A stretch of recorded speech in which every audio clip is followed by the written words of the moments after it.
জীবনকে হা বলি, মাদককে মা বলি, জীবনকে হা বলি। যে মুখে আমরা মা বলি সেই মুখে আমরা কিভাবে মাদক গ্রহণ করি?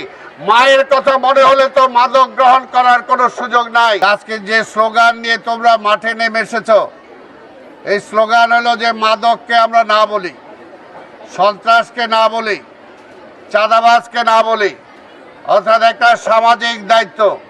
এবং এই সামাজিক দায়িত্বটা পালন করা আমাদের প্রত্যেকটা নাগরিকের দায়িত্ব। আজকে মোহাম্মদপুর আদাবরের যে অবস্থা, এই অবস্থা আজকে বসবাসের অনুপযুক্ত হয়ে পড়েছে।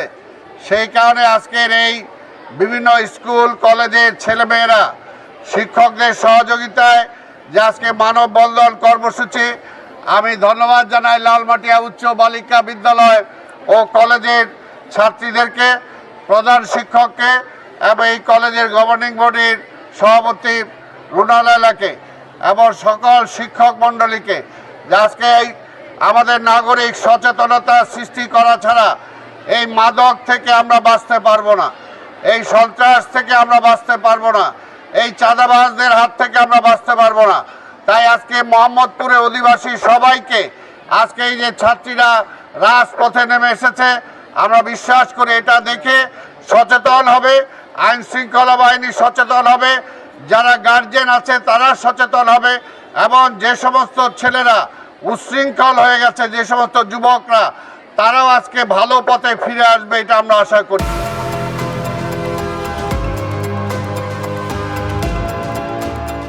আজকে 70টার মতো প্রতিষ্ঠান আজকে মোহাম্মদপুর আদাবরে আজকে এখানে অংশগ্রহণ করেছে, এবং আমরা কেন্দ্রীয় কলেজ থেকে সেখান থেকে আরেকটা বড় র্যালি করব। আমি বিশ্বাস করি আজকে এটা সম্পূর্ণ মোহাম্মদপুরের জনগণের মধ্যে একটা সচেতনতা সৃষ্টি করবে। যে জায়গায় আজকে এতগুলো কলেজের, আজকে স্কুলের ছেলেমেয়েরা বের হয়ে এসেছে, প্রত্যেকটা পরিবার যদি আমরা আজকে মাদককে না বলি, আজকে যদি আমরা চাঁদাবাজকে না বলি, সন্ত্রাসকে না বলি, কিশোর গ্যাংকে না বলি, তাহলে ভবিষ্যতে তারা সমাজে বেঁচে থাকতে পারবে না। এই কারণে আজকে তোমাদের আমি আবার লালমাটিয়া কলেজের এই মেয়েদেরকে আমি ধন্যবাদ জানাই যে তোমরা একটা সামাজিক দায়িত্ব তোমরা পালন করেছো।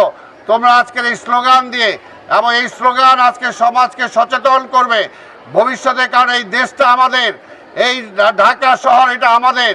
আমরা যদি এটাকে বসবাসযোগ্য করে না করে তুলি, তাহলে এখানে বসবাস করা যাবে না, এখানে শিক্ষার পরিবেশ থাকবে না, শিক্ষাঙ্গনের আশেপাশে কোনো এলাকায় কোনো সন্ত্রাস চলবে না, কোনো চাঁদাবাজি চলবে না, কোনো ইভটিজিং চলবে না, কোনোভাবে এগুলোকে অ্যালাউ করা হবে না এই সমস্ত এলাকায়।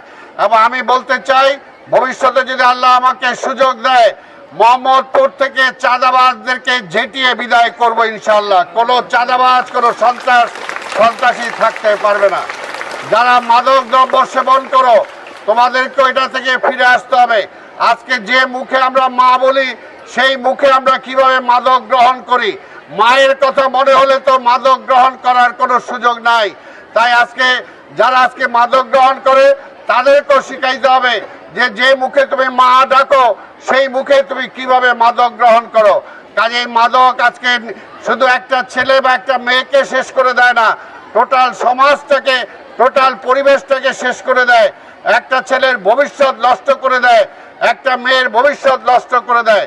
সেই কারণে প্রত্যেকে সচেতন থাকার জন্য আজকে স্কুল কলেজগুলো থেকে যে আন্দোলন তোমরা শুরু করেছো, আমি বিশ্বাস করি এটা সম্পূর্ণ মোহাম্মদপুরে, আদাবরে এবং শেরেবাংলা নগর এলাকায় এটা একটা প্রভাব বিস্তার করবে।